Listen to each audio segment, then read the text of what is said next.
Moving to gold now is an option. While volatility has plagued stocks and bonds for months, gold continues to reach new all-time highs, proving its worth as a safe haven asset during times of economic uncertainty. At Premier Gold, they specialize in helping those with a 401k, IRA, or other retirement accounts diversify their savings into physical precious metals like gold. By leveraging a gold IRA, you can actually invest in precious metals using your retirement funds. The transfer process is seamless, and Premier Gold makes investing easy. Right now, they're sending listeners a free gold investment kit to help you decide if this move is in your best interest. Call 606-800-8000. Discover how you could start building wealth that stands the test of time. Call 606-800-8000. Premier Gold is not a financial advisor. Please consult with your advisor before investing.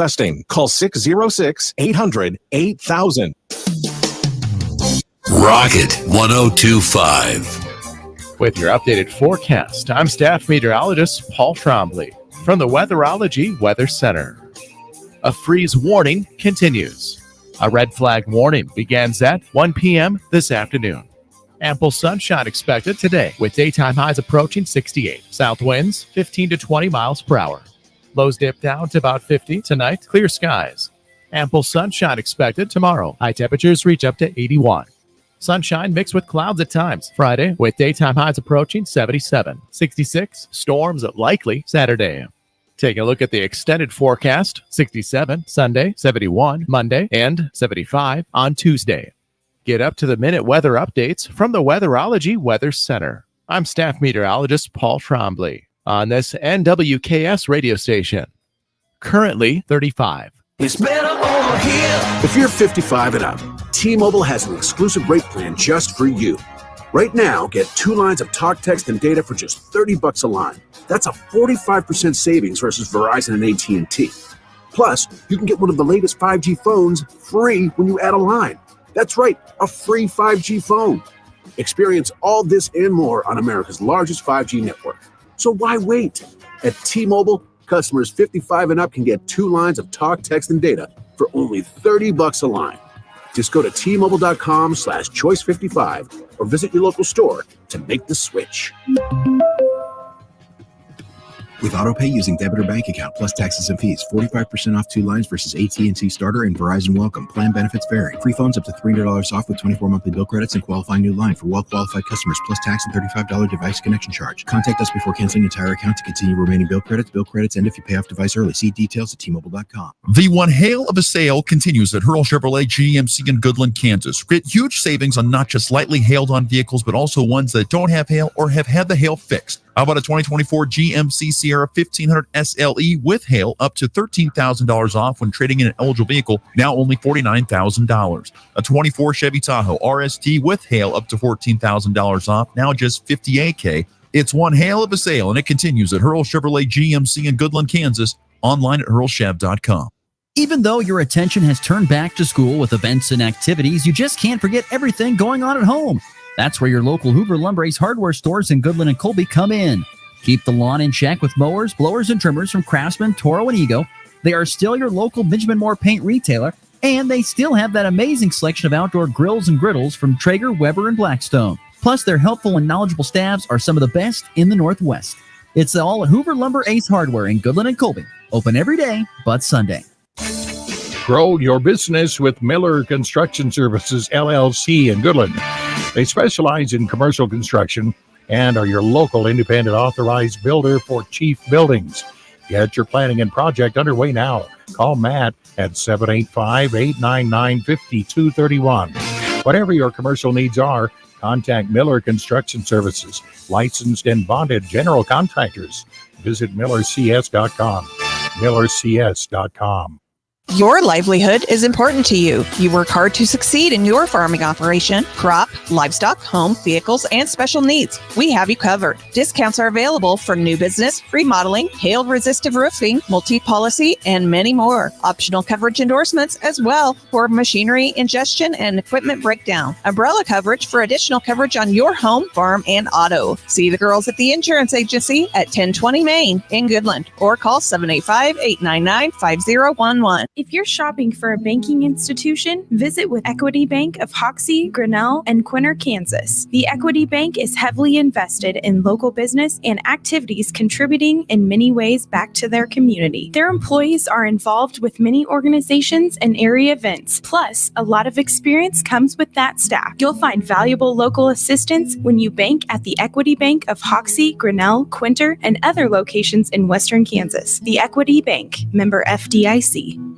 The Farmers State Bank of Oakley has been financing agriculture since the day we opened our doors. Hello, this is Corbin, and we're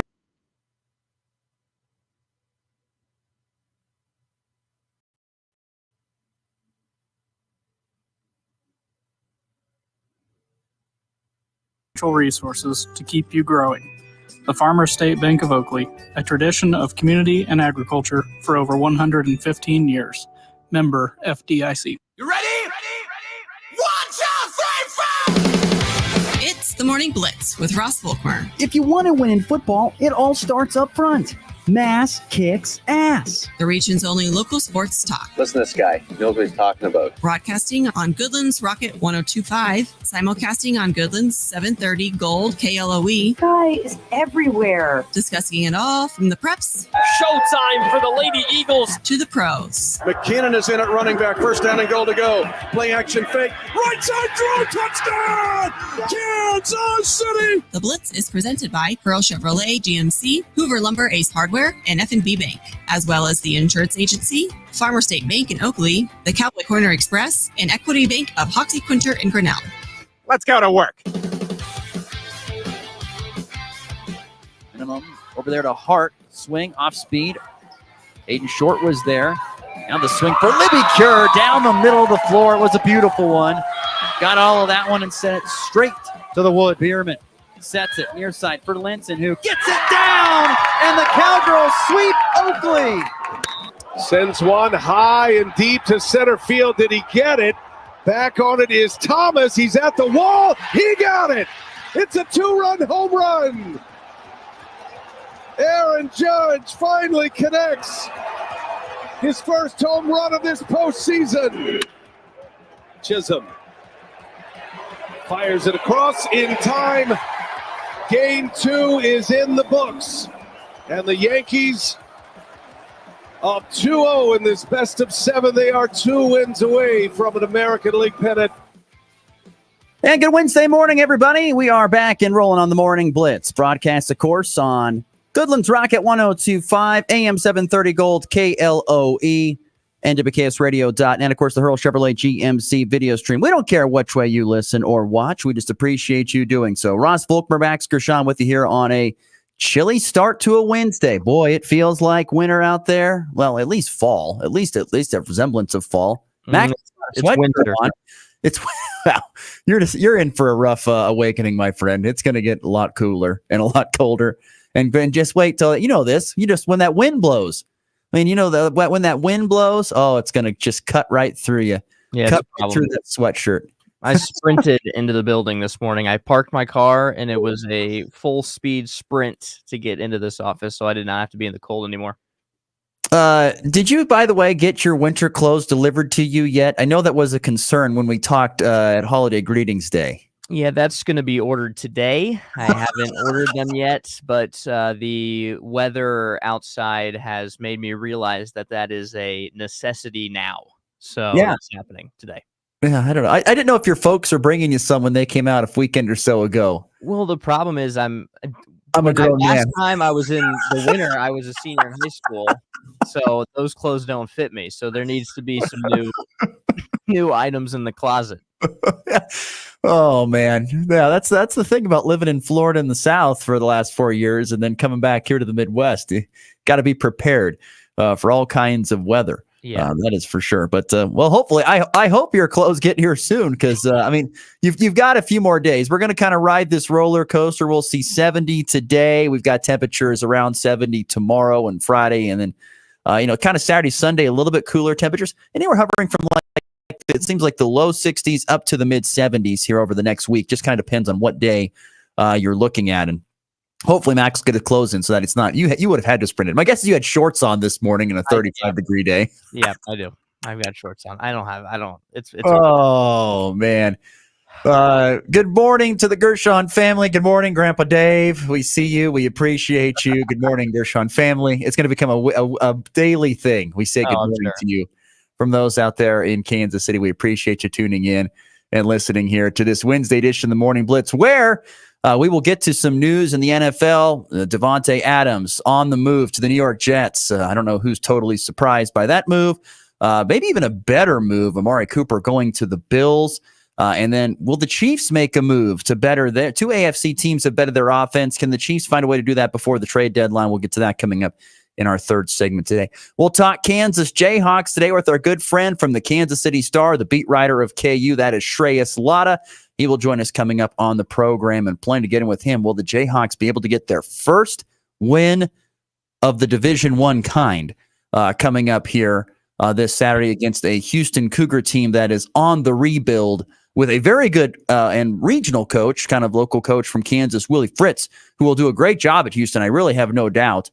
But can Kansas get it done against a team that is certainly rebuilding? We'll get to that with Shreyas Laddha coming up here at the bottom of the hour. But on Wednesdays, as Max will learn and has learned, we like to do our college football Power 5. So the way that this works, for those who don't know, and just to refresh for Max, we go through the top 5 games of the college football slate each and every week. And if you want to throw in an honorable mention game, you can if it's a good week. I've done that many times before.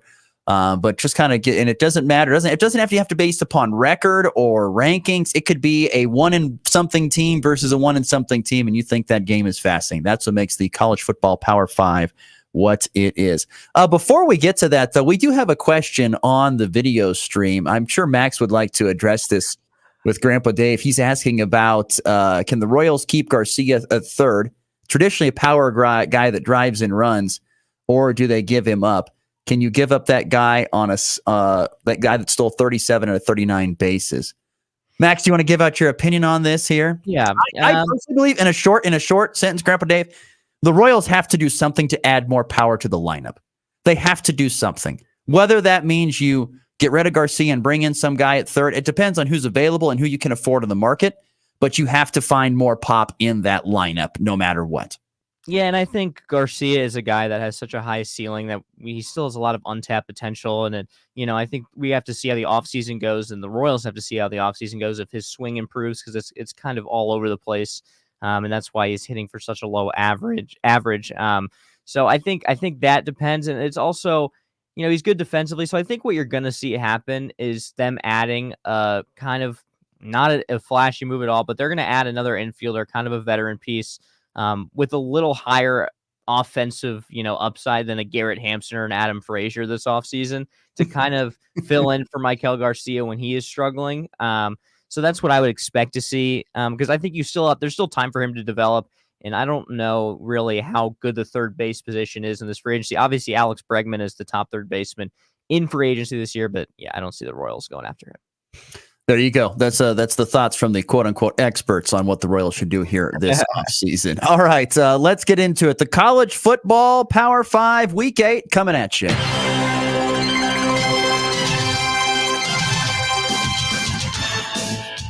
I always like to be the nice guy, and I will let Max go first. Max, we go 5 through 1, so give us number 5 on your college football Power 5 here this weekend. Number 5, I am going to go, and this was my kind of sleeper pick, so it might not end up being the best game, but I think there's a chance for an upset. So this is my number 5. I'm going UCF versus Iowa State. Iowa State 6-0. Number 9 in the country. They're 14-point favorites, but UCF has an exciting offense. KJ Jefferson has impressed me this year. I wasn't high on him in Arkansas, but he's actually played decently well at UCF. The question is their defense going to be able to stop Iowa State's offense, because their defense has not been good this year. But that is a game where I could see UCF even covering or winning the game. So that's kind of my sleeper pick at number 5. One thing about that game is that KJ Jefferson didn't play last week. They started the 17-year-old freshman at quarterback. I don't know if that was an injury, so I don't know if we're going to see Jefferson back on the field. I don't know, but give a lot of credit. There's a couple of guests on this show that we talk to from time to time, Riley Gates and James Westling.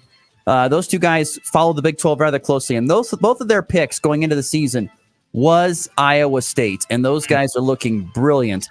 Matt Campbell, who had a very, very rough couple of seasons the previous couple of years, and particularly 2 years ago, where it was really bad for Matt Campbell. Remember, he was considered to be the head coach front runner for the Lions before Dan Campbell got it? That's right. And then all of a sudden it was like, you know what? We don't want that guy. He's only had a 5-win season or something at Iowa State. Well, guess what? He's back on top of the college football coaching realm. He's had a phenomenal season there at Iowa State, but UCF's got one of the best rushing attacks in the country. And so that'll test certainly that defense there for Iowa State. Okay, let's move on to my number 5 here in the College Football Power 5 week number 8. I'm going in the Big 12 as well. I'm going with Arizona State, who is doing a very good job of winning football games underneath head coach Kenny Dillingham at 4-2 Cincinnati. You can see one of the better running backs that you do not know in the country, unless you're a Kansas fan. You saw him, but Scattaboo ran for over 700 yards and 8 touchdowns this year. Arizona State just finds ways to win, but they've been at home the last couple of games in these big upset victories over Utah and Kansas. I don't know if that's an upset, but it was a nice win. Nonetheless, they're going on the road to the Nippert Stadium in Cincinnati, where the Bearcats are 4-2. They're 2-1 to begin Big 12 play. Their head coach there, and for some reason, Satterfield has not been great, but he has found at least to be decent with the transfer. I believe Sorsby, I thought he was from Northwestern.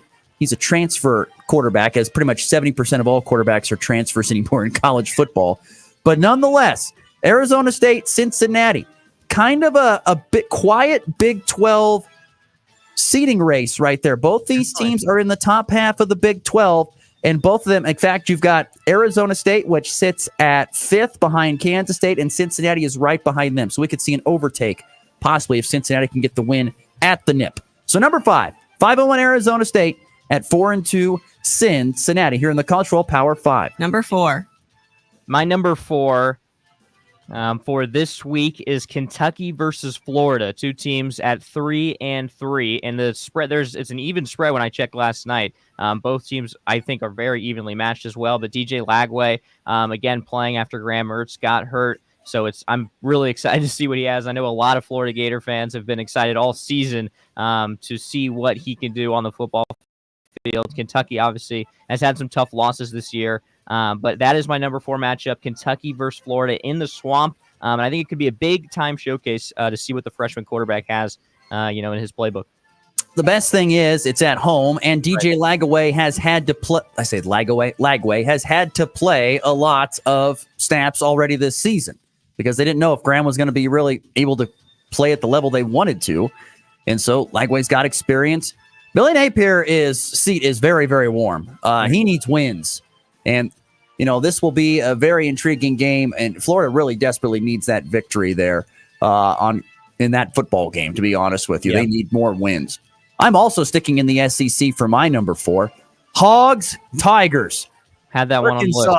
Arkansas at home hosting 8th-ranked LSU. The Tigers are 5-1. The Razorbacks are 4-2. LSU is a 2.5-point favorite on the road. Garrett Nussmeier has been a quarterback that most people don't talk about. People try to compare him to Tony Romo. He kind of has that kind of game. 18 touchdowns, 6 picks for Nussmeier. But Talon Green, the quarterback for Arkansas, is one of those guys you want to play college football 25 with because he can throw the ball and he can run very, very well. Now, his numbers are not great. 5 touchdowns and 5 picks, and I'm pretty sure 4 of those touchdowns came in the season opener for them against, Roast Beef State or whatever you want to call it. It was not a good game.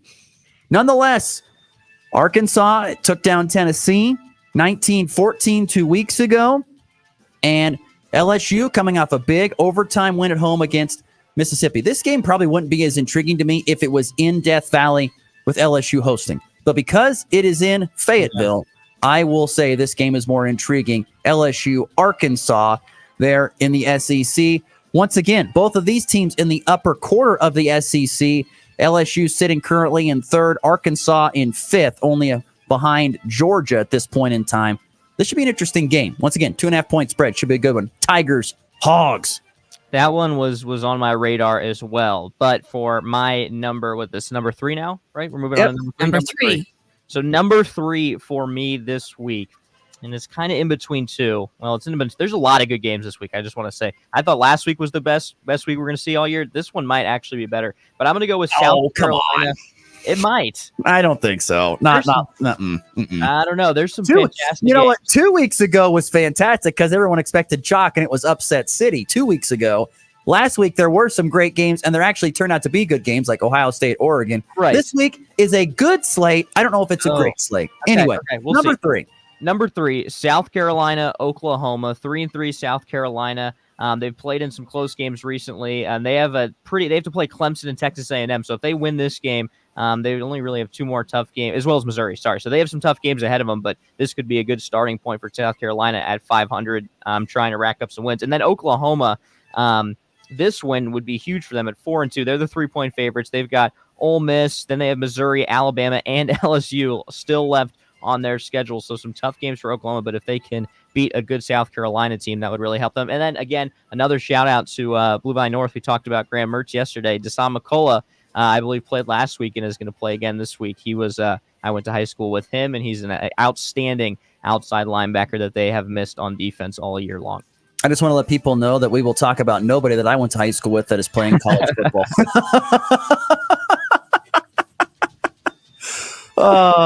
Look, another great game. I think Oklahoma they got to figure the quarterback spot out. I know they went away from Jackson Arnold. I get why they were looking for a spark in that Tennessee game when they were getting it kind of slobber knocked to them at home. But it's only been, I forget the backup's name, or I forget the guy that's starting now, but nonetheless, this skinny kid, because he's real skinny, he's a freshman, and he's more athletic than Jackson Arnold. He runs more. It really hasn't helped them, and their offense has become stagnant. I would go back to Arnold. Take your medicine if you're Brett Venable. Say, okay, look, we tried something, it didn't work. We're going back to Jackson because I think he gives a better chance for us to move the football and score points, because that's the goal in football and all sports. You got to score points, and Oklahoma's not doing it. And this year is going like I thought it would for Oklahoma in the SEC. It is a wake-up call that they've got to get better in a lot of facets. All right. Our schedule is still so I know. And they took it up the poop chute when it comes to the scheduling, which welcome to most new teams that join a new conference. That's what happens. Yep. All right. Continuing here on the Morning Blitz on a Wednesday in the college football Power 5, my number 3. I'm sticking the SEC as well. I think it's a great weekend in the SEC. I will say that. The Crimson Tide of Alabama on the road at number 11, Tennessee. The Volunteers. This was 2 years ago. Remember, folks, that was the last-second field goal that got the win for Tennessee, ending that long drought against Alabama. Look, the Tide are scuffling here. Since that amazing, and I do mean amazing, come-from-behind win against Georgia at home, the unbelievable loss to Vanderbilt, and almost lost to South Carolina this last weekend at Bryant-Denny Stadium. The Tide is scuffling. Tennessee, despite a loss to Arkansas and an overtime win against Florida, I still think is playing pretty good football. They've got another one of those great quarterbacks you want to play with in college football, 25, and Nico, I think it's Amaliva or something like that. He's very, very good. This game fascinates me, and this is an old rivalry game. If you ever watch, those old shows about rivals in the SEC, this is one of those great ones. Alabama, Tennessee, and it's a top 12 matchup, number 7 versus number 11. And the funny thing is about this game, Max, is that you've got 2 teams that are actually in the middle of the SEC standings, not near the top or near the bottom, but in the middle. And who would have thought that when the season began?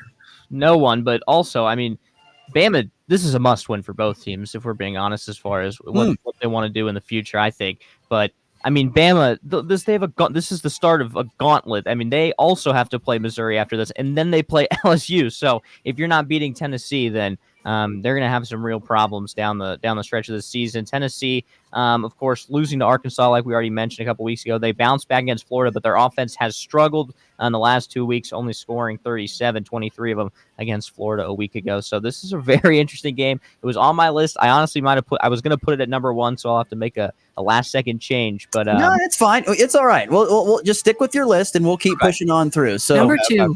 Number 2, which one was this? I think we mentioned this game already for number 2, right? No, I don't think we did. This Okay, might be what do we got? surprising, but I'm excited just because of the pure talent on the field in this football game. Colorado and Arizona. I am so excited to watch this game because you're going to have two great quarterback and receivers. Is Travis playing? Because Travis was hurt. I think I saw that they expect him to play for Travis Hunter. I think they expect him to get back on the field this weekend against Arizona. Okay, Yes. that completely changes if he isn't. But, I mean, you have Shador and Travis, and then you have T-Mac and Fafita on the Arizona side. And I'm super excited to watch that game because those are two high-powered offenses. And if Colorado wins this game, they're 5-2, and that's a good Arizona team that, I think is better than their record. I was really high on them going into the season. They've had 3 tough losses, but that's a game to watch out for this weekend. No, that is a very intriguing game. And just because of, like you said, the athletes on the field. I mean, those are probably 2 first-round wide receivers. Tub McMillan is a dude. That guy is huge, and he can run it. We all know that Hunter is a dude, but I don't know. I don't know how well Hunter's going to last in the NFL. He's just not very big. But we'll see. Tub McMillan doesn't have that problem. He is a massive human being. And Fafita and so if you like passing yards, that's probably the game to watch. They both love to throw the football.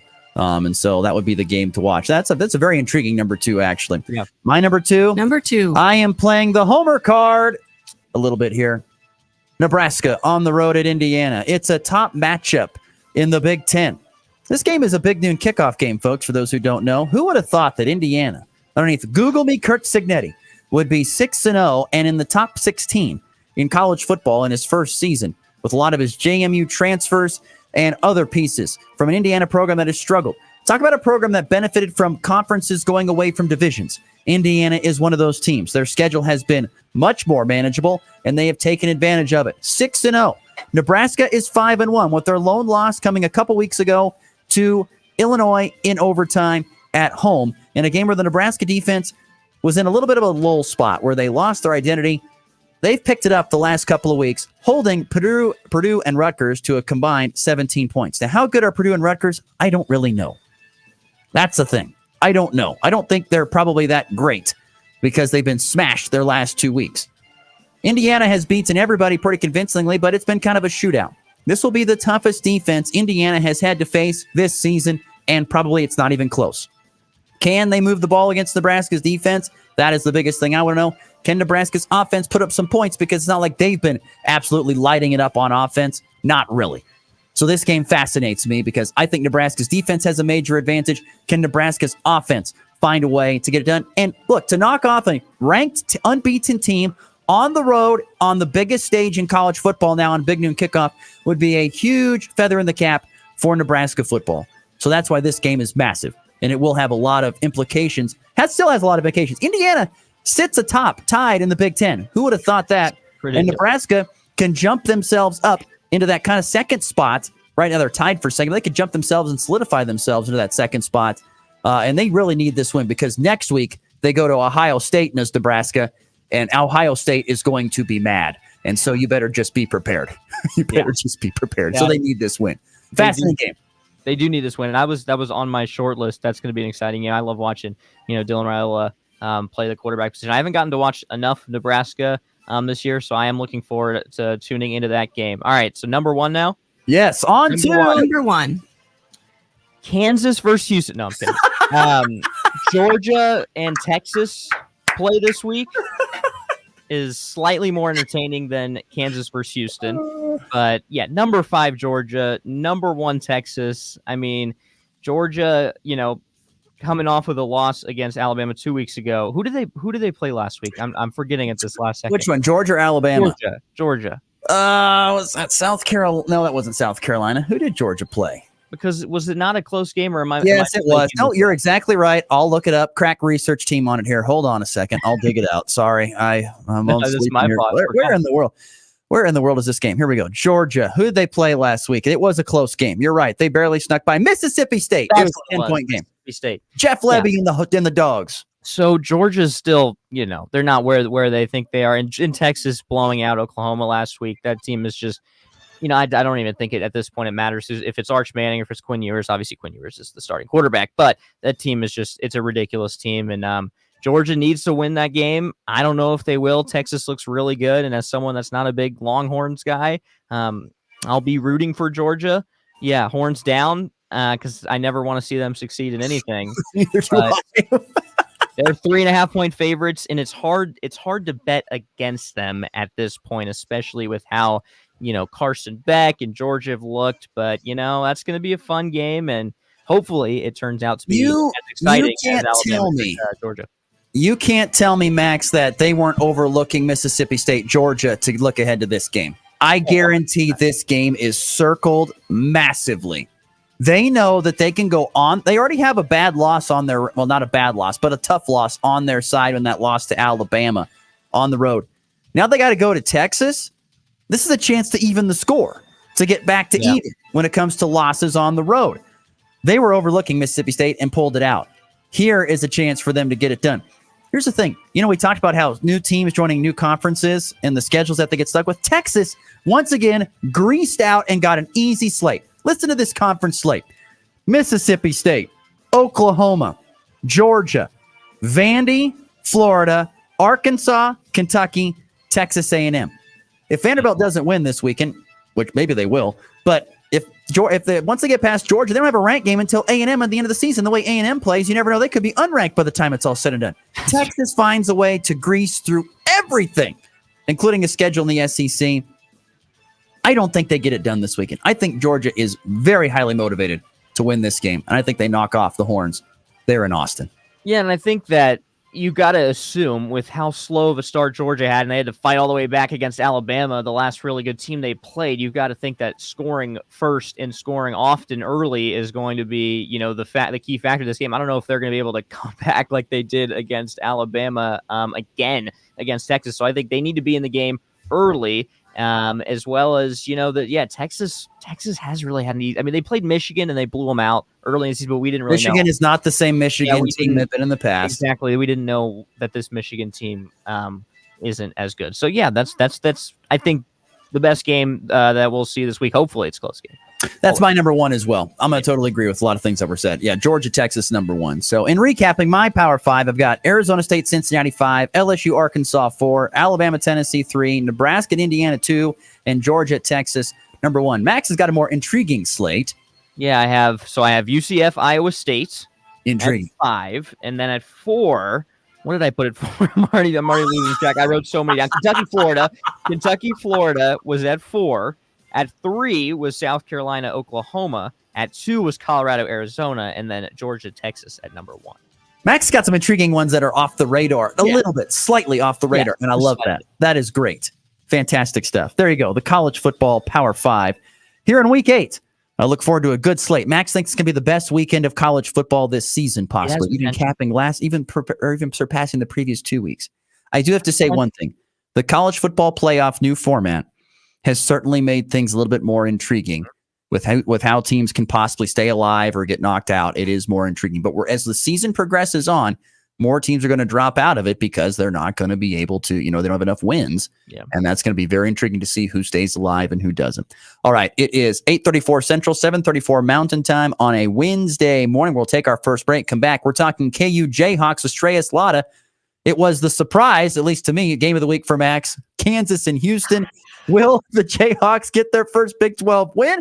And what does Shreyas think about the number 1 ranked team in men's college basketball going into the season with the Kansas Jayhawks? That's all next here on the Morning Blitz on a Wednesday. This is Kara Drag with Mustang Creek Creations, inviting you to join us Saturday, October 19th from 10 to 2 for the grand opening of our tiny shop at the corner of Plum and Mission Ridge in Colby. There'll be free food, prizes, and great shopping. Hope to see you there. If you take electric or natural gas service from Midwest Energy, you're a co-op member. Midwest Energy is holding its annual meeting of members on Monday, October 21st, 10 a.m. at the Hilton Garden Inn in Hayes. Join us for a short meeting and maybe win one of several great door prizes. Again, that's the Midwest Energy annual meeting, Monday, October 21st, 10 a.m. at the Hilton Garden Inn in Hayes. Midwest Energy, a customer-owned cooperative making energy work for you. It's time for a check of the markets with the Anderson Trade Group on the Kansas Farm and Ranch Radio Network.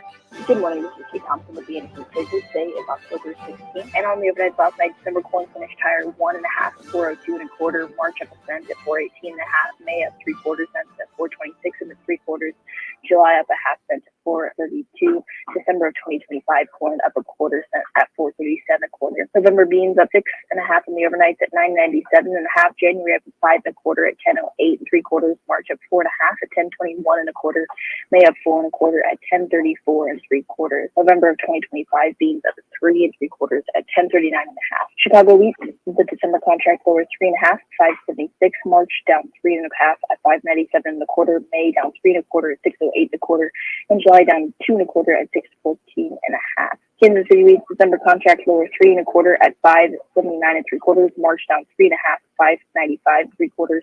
May down 3 3/4 at $6.05. July down 3 3/4 at $6.13 1/4. On the stock market this morning, the Dow up 6 at 43,021. The S&P up $1 at 5,863. The Nasdaq up 12 at 20,354. Gold higher $19.20 an ounce at 2,698. Silver up 34 cents an ounce at 32.10. Crude oil up 38 cents a barrel at 70.96.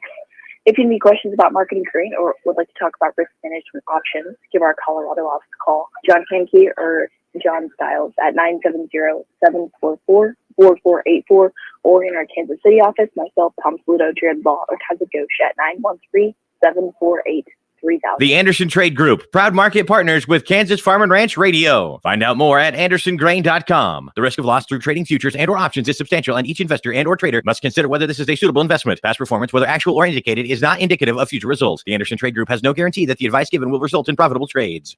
Out here, we raise stronger people, stronger crops, and we proudly raise our flag to that. Let the weather, pests, and pressures try to beat us down. We only keep growing up. With the next-gen genetics, the pure acre-for-acre know-how of these soils, and a deep pride of our roots, we are born to raise at Hogemeyer. Learn more at therightseed.com.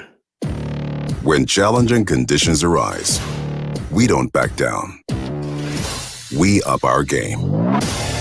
Outpacing the competition with innovations fueled by Bayer's R&D, keeping you equipped with an expanded portfolio, elite genetics, and additional local test plots. Channel leads the field, so you can rise above. See how you can save at channel.com/finance24.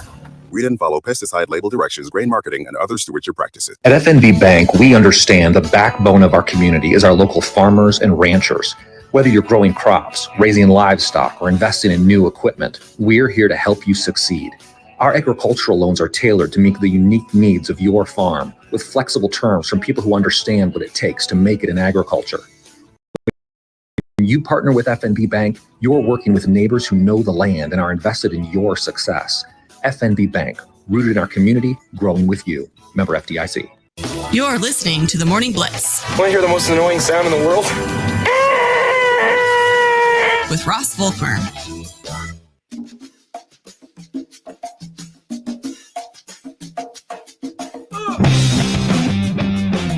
20 minutes left to go on a show here on a Wednesday morning. Glad you're with us on the Morning Blitz. Ross Volkmer, Max Gershon with you here. We'll get to some NFL wide receivers on the move. And will the Chiefs make a move coming up here in the next week or so before the trade deadline? We welcome into the show our guest of the day. That would be our good friend from the Kansas City Star. He covers the Kansas Jayhawks. That would be Shreyas Laddha, who joins us now. Good morning, Shreyas. How's life treating you, buddy? Not too bad. How about yourself? You know, we're doing all right. This a little cooler out here this morning than we've been used to. It's been a little shock to the system, but that's all right. It's fall. It's supposed to be this way. No, you're absolutely right. I woke up today and I'm like, wow, it's I should probably turn off the AC. It's 34 degrees. Yeah, probably a good idea to turn that AC off, Shreyas. I think that would be a good idea. Boy, Shreyas, what's been the mood, visiting with the coaches and the players around this Jayhawk program after this, what is this, 1-4 start? I mean, how has the mood been around this team? I think there's some optimism they can turn it around. Obviously they lost a tough matchup against Arizona State about 2 weeks ago, and now because they had the bye week last week. But I think Lance talked about it. It was a chance to kind of step back, refocus, and try and finish out the season on a strong note. And especially a matchup like this on Saturday versus Houston, I think it's huge for Kansas that they come out of the bye week with a win. I got to say, watching that Arizona State game a couple weeks ago, and just to see the look on Lance's face, late in that game, it looked like a man who just really didn't know what to do or what to say. He's like, we're right there. We just can't get over the hump. That was the body language he was giving off. Hopefully the bye week was able to refresh that for him. Yeah, I think so. I think the frustration had kind of reached a boiling point. They'd lost after that game 5 straight, games. 4 of the 5 they've lost in devastating fashion. I think, everyone in the program needed the bye week desperately. Just because of the start that they've had is not, I think, what anything or anybody expected. As you look at this team so far, and as a Jayhawks fan myself, there's been a million things that we can talk about that's been wrong. But for you, what has really been the biggest surprising disappointment of this team so far? I think there's no semblance of consistency on either end. The first couple of games, the defense plays really well. The last 3 games, they've struggled mightily. The offense hasn't really put together a quality game until the Arizona State game. Jalen Daniels has his best game all year, and it doesn't matter because the defense gives up a go-ahead touchdown with 15 seconds left, and they also give up a touchdown in the last 30 seconds of the first half. That's a consistent pattern that the defense has had, and just KU's inability to close quarters, I think, has been the biggest thing that has kept them from being a much better team.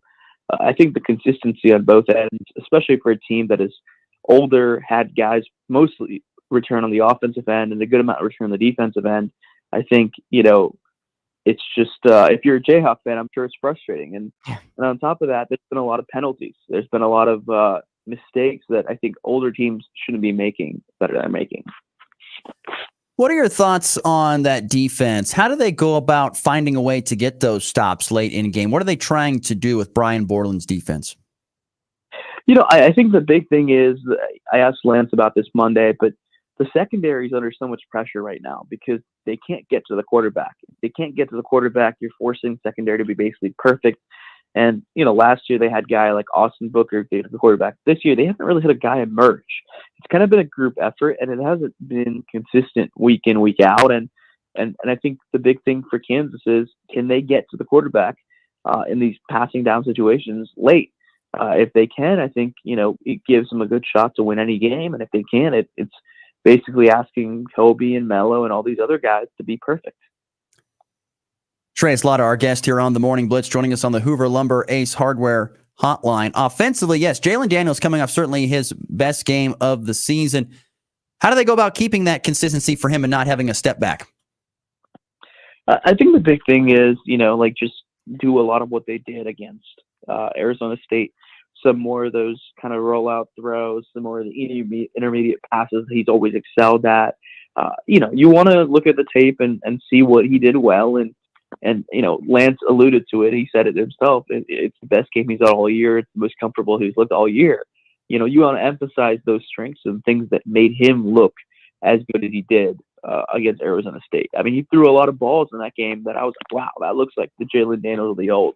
I think I hadn't seen all season. And I think that confidence will keep building upwards if Kansas can put him in a position to do what he does well. So there's a lot of talk, obviously, about Jeff Grimes going on. Do you think realistically that he's back next year? I think it's hard to say. Typically Lance Leipold in his coaching career hasn't really let a lot of coaches go. If he isn't back, I wouldn't be surprised if it's a mutual thing. Just it's not working. I think it 100% depends on how Kansas finishes out the year. If they end up with 1, 2, or 3 wins, I think it's hard to justify for him to come back, and it's easy enough for both parties to kind of leave it what it is.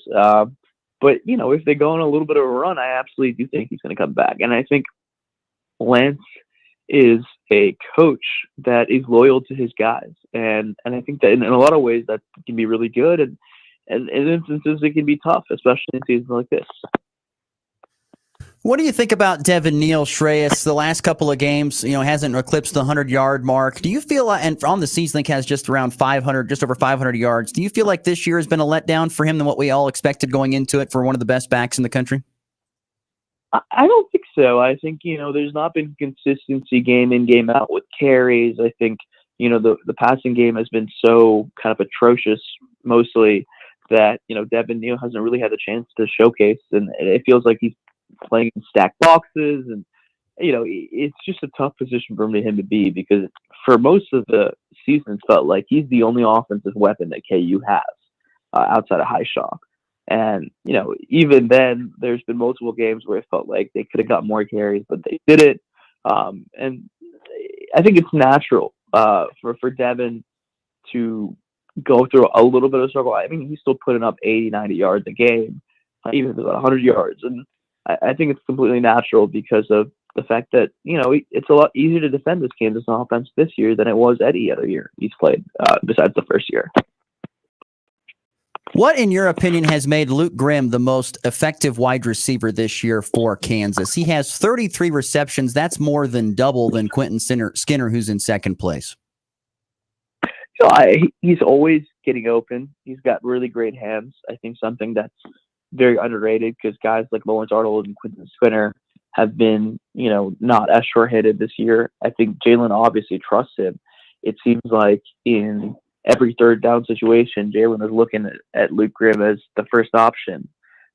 They've talked about it to me. It's like, they have a really good relationship off the field, and that's kind of translated on the field, and it's grown over the years, because Jalen has been here for a while, and Luke has been here for a while, basically since they were freshmen, and they've grown up together. Not that Quentin Skinner and Lawrence Howard haven't been, but, it's something different with this pair, and I think the biggest thing is it seems like Luke Grimm catches whatever ball is thrown his way. And I think sometimes you can't say that about anybody else on that receiving core.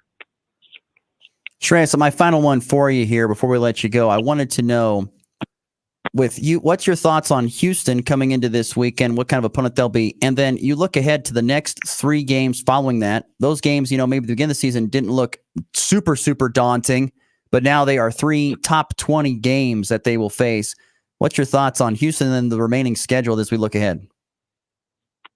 Well, I mean, they need to win this Houston game because if they don't, I don't think they're winning a game the rest of the season. I feel like, they come in as they're 6.5-point favorites against the Cougars.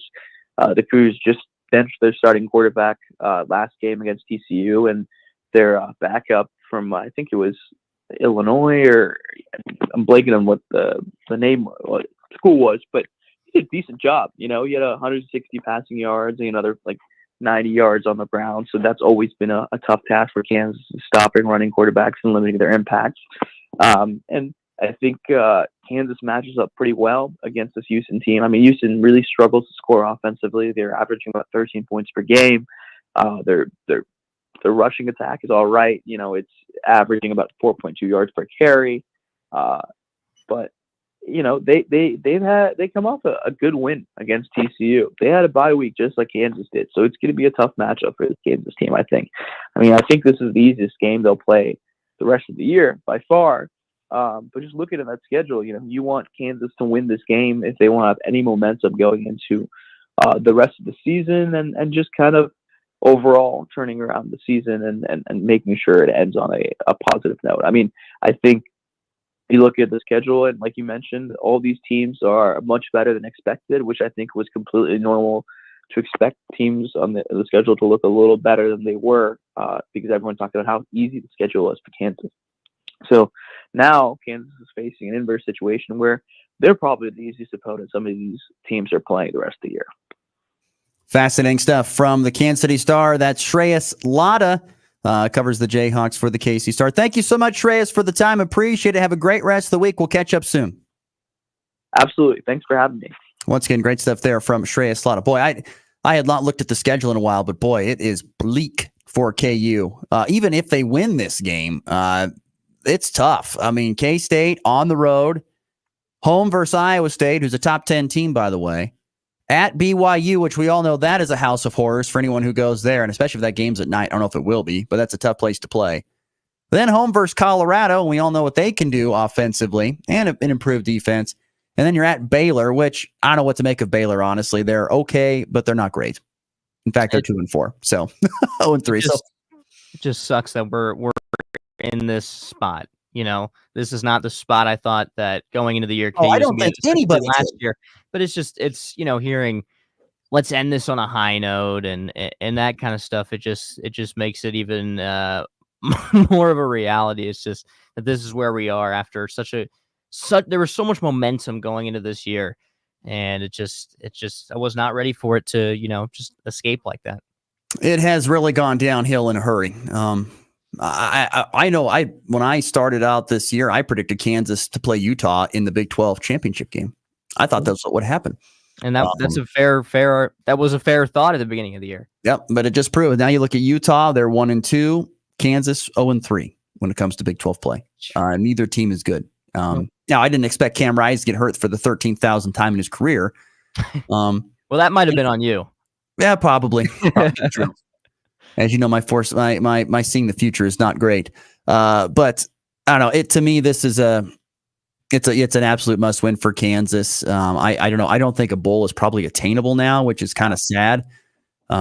Especially for the great seniors that they had. I mean, with Jalen. I mean, honestly, I thought there would be a bit of a problem losing Andy Koltanecki to Penn State. I didn't know if it would be this big. And boy, watching Koltanecki draw up plays and schemes against USC this past weekend with like the tight end snapping the football and then running a route. Did you happen to see that play? I saw. They lined up with the tight end as the center, and then they put I did. all the way to the right, and then he snapped, and he ran down the center of the field and caught a touchdown pass on that record-setting day for their Penn State tight end, like 17 catches for 240. I mean, that's the creativity that Andy Koltanecki, I see, brings every single week. And he did at Kansas in particular. That was kind of the first time I'd seen it at Penn State, and that was fascinating to see that great creativity and the confusion it puts on defenses. And KU is just lacking a lot of that here this year offensively. And of course, probably the bigger factor than that, they can't get off the field when it matters the most. No, you can't get off the field defensively. It's just not going to matter. All right, we're going to take a quick break. Come back. We'll wrap things up with some NFL talk next here on the Morning Blitz. Even though your attention has turned back to school with events and activities, you just can't forget everything going on at home. That's where your local Hoover Lumber Ace hardware stores in Goodland and Colby come in. Keep the lawn in check with mowers, blowers, and trimmers from Craftsman, Toro, and Ego. They are still your local Benjamin Moore paint retailer, and they still have that amazing selection of outdoor grills and griddles from Traeger, Weber, and Blackstone. Plus, their helpful and knowledgeable staffs are some of the best in the Northwest. It's all at Hoover Lumber Ace Hardware in Goodland and Colby. Open every day but Sunday. The one hail of a sale continues at Hurl Chevrolet GMC in Goodland, Kansas. Get huge savings on not just lightly hailed on vehicles, but also ones that don't have hail or have had the hail fixed. For example, a 24 GMC Sierra 1500 Denali with no hail up to $7,000 off when you're a loyal Buick or GMC owner, now just over $68K. A 24 Chevy Tahoe RST with hail up to $14,000 off, now just $58K. It's one hail of a sale, and it continues at Hurl Chevrolet GMC in Goodland, Kansas. Online at hurlchev.com. Your livelihood is important to you. You work hard to succeed in your farming operation, crop, livestock, home, vehicles, and special needs. We have you covered. Discounts are available for new business, remodeling, hail-resistive roofing, multi-policy, and many more. Optional coverage endorsements as well for machinery, ingestion, and equipment breakdown. Umbrella coverage for additional coverage on your home, farm, and auto. See the girls at the insurance agency at 1020 Main in Goodland or call 785-899-5011. Kickstart your day with the latest in sports. Go Sports! You're listening to the Morning Blitz with Ross Volkmer.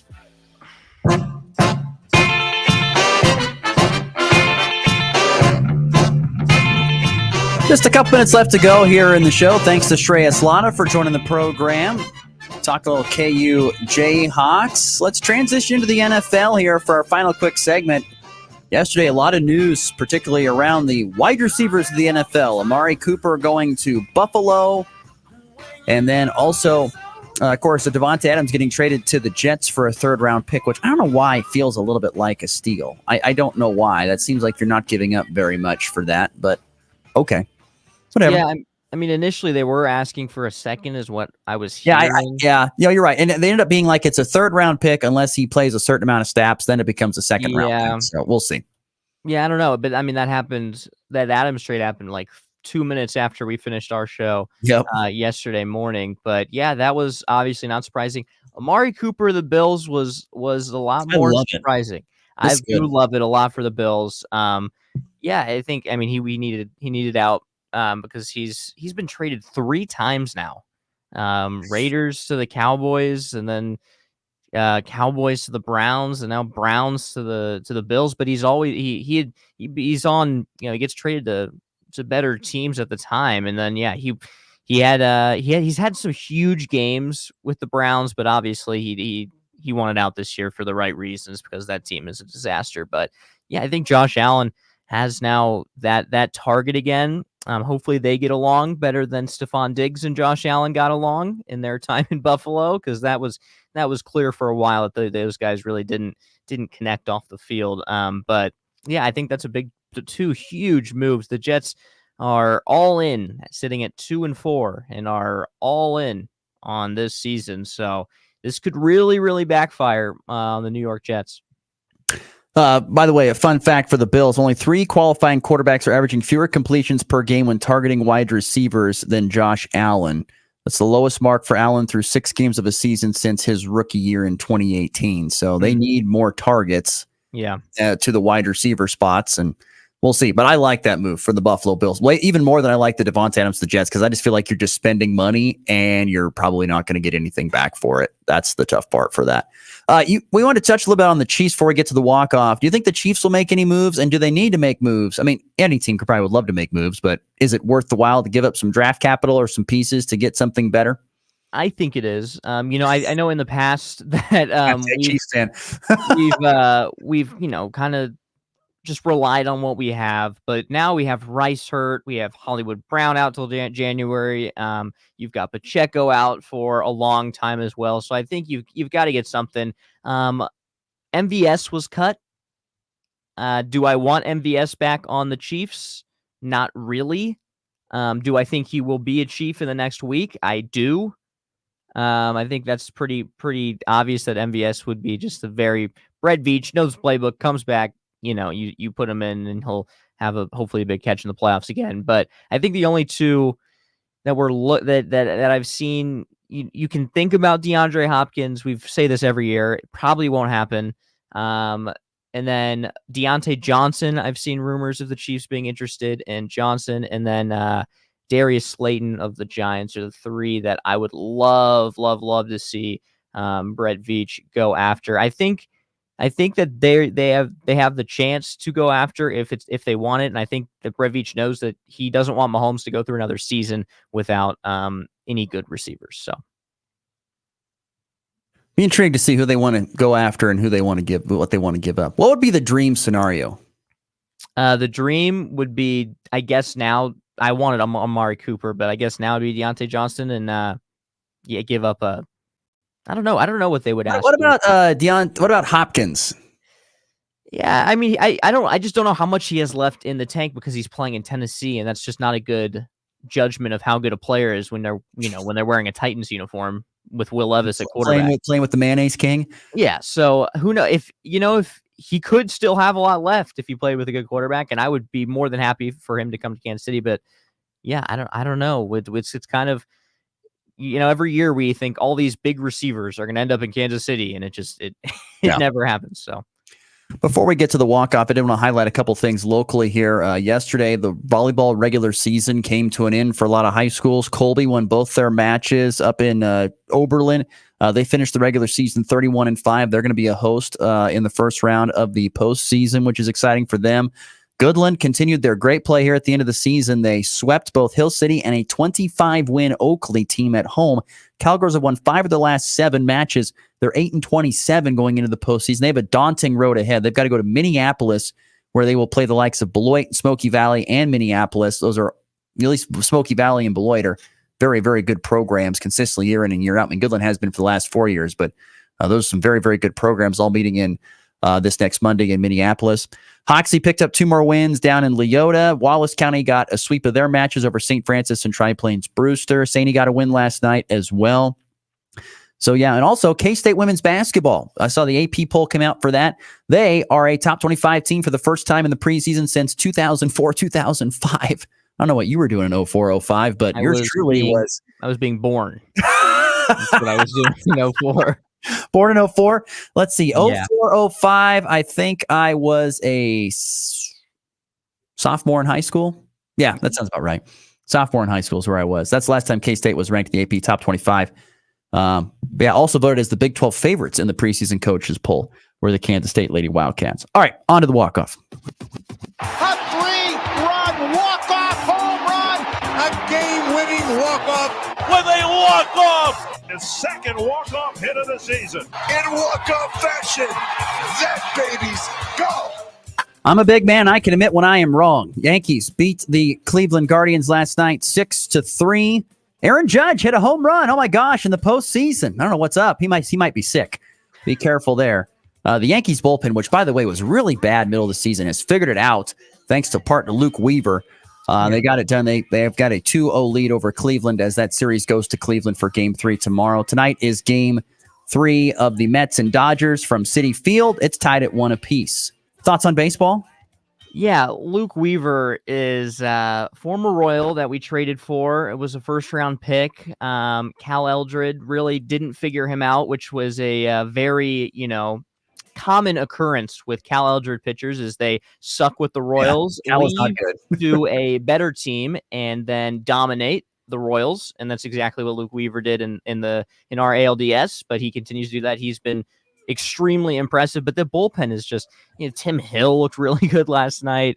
Clay Holmes, who had like 14 blown saves in 3 months in the regular season, is now a middle relief man and is dominant. Garrett Cole looked really good until that one inning, but when his fastball is getting swings and misses, he's hard to beat. So I think the Yankees, they're pretty much they're getting close. They're getting very, very, very close.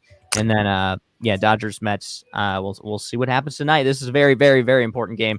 I think specifically for the Mets to win their first home game here in the ALCS. We'll see how it goes. Also tonight, a huge match in volleyball. Colby Community College, number 8 in the nation, number 5th ranked Barton in Great Bend. It's a rematch from earlier this season. That'll be a big one.